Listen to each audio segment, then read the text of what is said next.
La représentante spéciale du secrétaire général pour les enfants et les conflits armés, Virginia Gamba, a procédé à la cérémonie du lancement national de la campagne « Agir pour protéger les enfants affectés par les conflits armés » en présence du chef adjoint de la MINUSCA chargé des affaires politiques, Kenneth Gluck, et du ministre de la promotion de la femme, de la famille et de la protection de l'enfant, Gisèle Pana,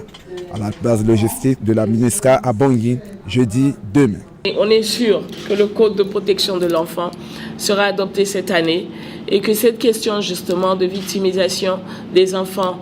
dans les conflits pour faire en sorte qu'ils ne soient pas des criminels mais des victimes sera prise en compte dans ce code-là, de façon vraiment à ce que nous puissions,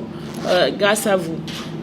mettre en place des stratégies, des mécanismes pour pouvoir contribuer à une réinsertion réelle de ces enfants-là. Cette campagne a pour objectif de lutter contre les 6 violations graves entre les enfants touchés par les conflits armés, à savoir le recrutement de l'utilisation des enfants, les meurtres et mutilations des enfants, les violences sexuelles envers les enfants, les enlèvements d'enfants, les attaques contre les écoles et les hôpitaux, les empêchements d'assistance humanitaire. La campagne offrira un soutien aux autorités pour favoriser notamment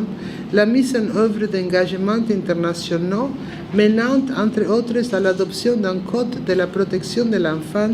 incluant la criminalisation du recrutement et de l'utilisation des enfants soldats.